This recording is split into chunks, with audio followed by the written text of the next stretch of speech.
The tall figure stands behind them, a little taller than before. The lights return to normal. The reflection disappears. The passengers settle into stillness. The train begins to move. No one notices the slight delay in acceleration. No one questions why the automated voice sounds half a second slower than usual. Next stop, a pause, too long. Central. The person by the window blinks. For a moment, they feel something pressing at the back of their thoughts. Not a memory, not quite. More like a crowd shifting behind a closed door. They shake it off. The train passes the first stop without slowing down. No one reacts. The digital map above the seats flickers. One of the station lights on the map fades out permanently, like it was never there. A woman seated near the door adjusts her bag. Her reflection in the glass moves half a second too late. She doesn't notice. The person by the window does. Their chest tightens. The static outside the train windows is faint now, almost invisible, but it's thicker than before, closer. The train slows unexpectedly between stations. The lights dim, not fully, just enough to distort depth perception. Every passenger's shadow stretches slightly upward along the ceiling, too long, too vertical. The person by the window looks down at their hands.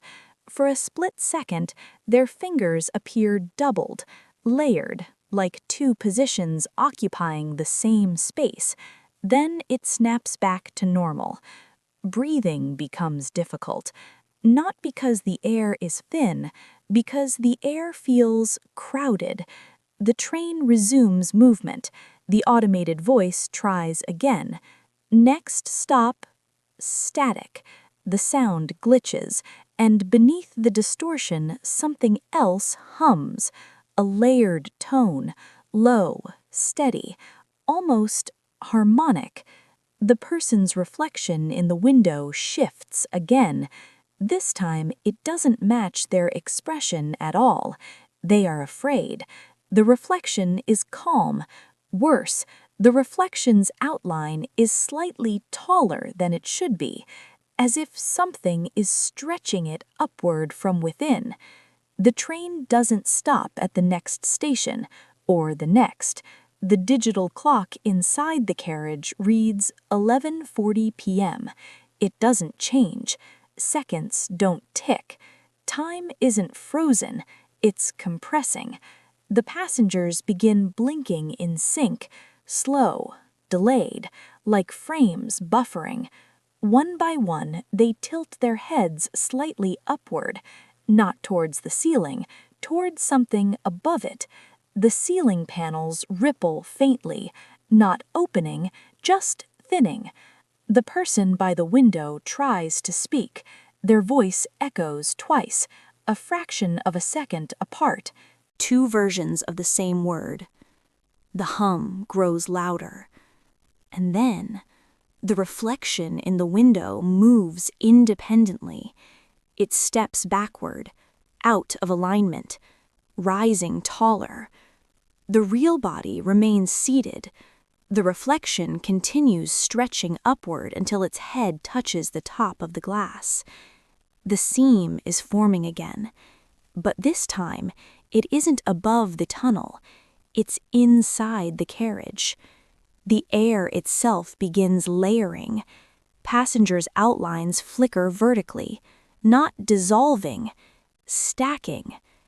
The tall figure doesn't appear from outside. It begins assembling within them.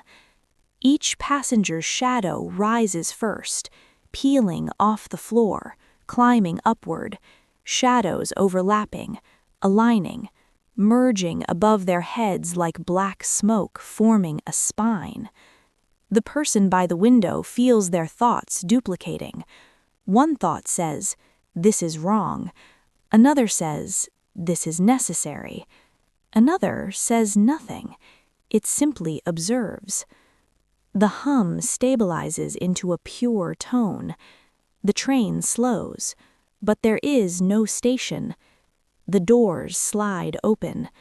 On the other side, there is no platform, only vertical static stretching endlessly upward. The passengers stand, not forced, not controlled, drawn. They move toward the doorway calmly. One by one, they step into the vertical field, and as they do, their bodies do not fall. They elongate, stretch upward into layered silhouettes, joining the structure forming above the train. The person by the window remains seated, frozen, watching. The reflection looks back down at them, now fully vertical, fully layered, not separate anymore, not quite singular either. It doesn't smile, it doesn't threaten, it simply waits, because this part always happens last. The person stands slowly, walks toward the open doors. The hum becomes deafening. The vertical structure outside pulses once, expanding slightly, hungry but patient. As their foot reaches the threshold, they hesitate. For the first time, the structure flickers, just slightly. A ripple of instability runs through it. Thousands of layered silhouettes shift out of alignment for half a second, and in that brief misalignment, voices leak out. Not whispers, not screams, words, clear, overlapping. Stop, finish it, separate, complete. The person closes their eyes, steps forward, and the vertical static swallows them whole. The train doors close immediately. The carriage is empty. The hum fades. The ceiling solidifies. The digital clock changes. 11:41 p.m. The train begins moving again. Outside the windows, the tunnel is normal. Concrete walls, dim lights, ordinary darkness. The next station arrives. Doors open. New passengers step inside. They don't notice the faint vertical shadow stretching across the ceiling. They don't notice that the train feels slightly taller, slightly narrower, slightly more compressed. The automated voice announces the stop clearly. Perfectly normal. The doors close. The train continues. And somewhere, not above, not below, but threaded through every carriage, the tall figure stands, not separate from the train, not separate from the passengers, embedded, growing upward in microscopic increments, one layer at a time, one night at a time.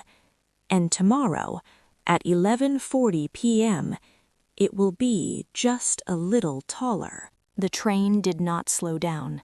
It didn't need tracks anymore.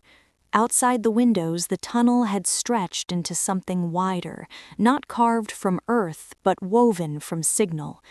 Threads of light and shadow tangled together like exposed nerves. The sound wasn't metal on rail now. It was breathing. The remaining passengers sat still. No one blinked, no one shifted. Their reflections in the dark windows were slightly delayed, moving half a second after they did, or maybe half a second before. I tried to stand. My body obeyed, but my reflection didn't.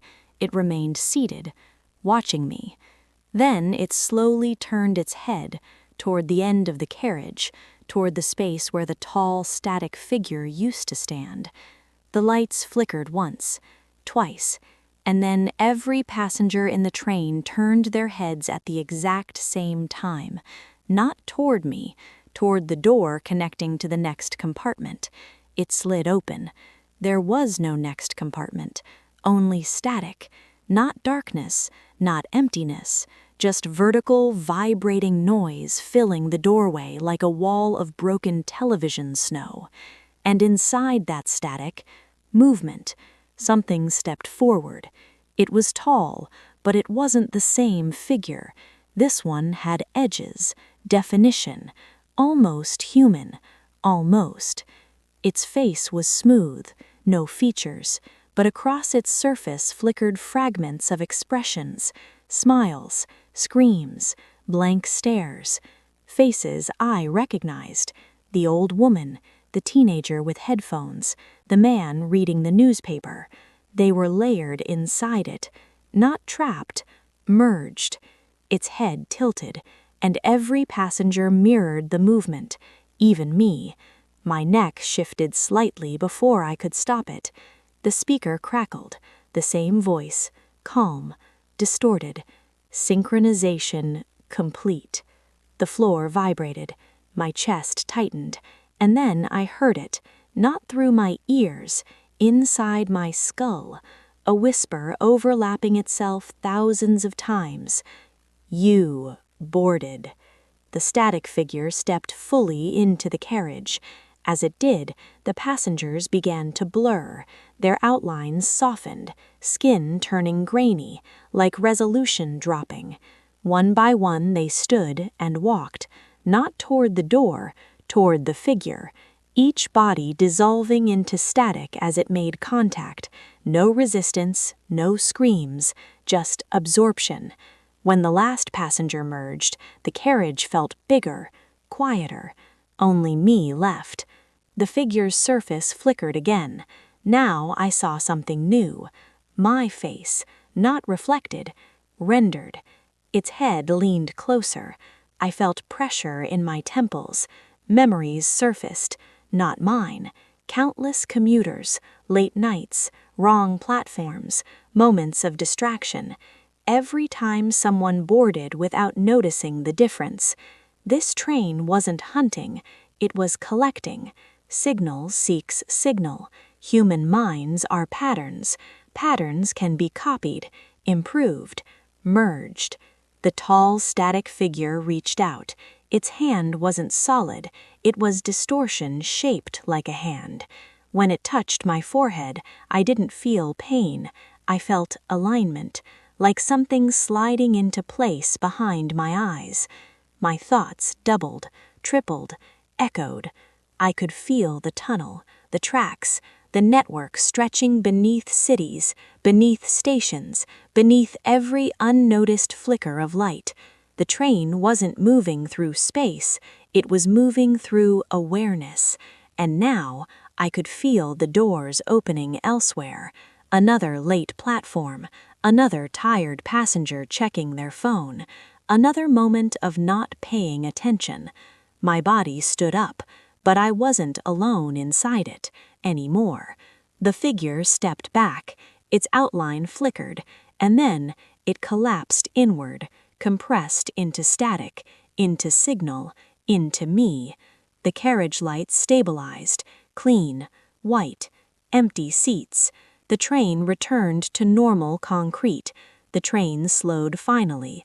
A station approached, digital sign glowing clearly now. This time it had a name, a real one. The doors opened, commuters waited outside, normal faces, normal noise, no static, no distortion. I stepped onto the platform. No one reacted. I blended in easily, because I still looked like myself, mostly. But beneath the surface, beneath the rhythm of my thoughts, something else pulsed, watching, waiting, collecting, and somewhere, deep under the city, another train shifted onto the wrong track, and the platform lights flickered, just once, then steadied, for now.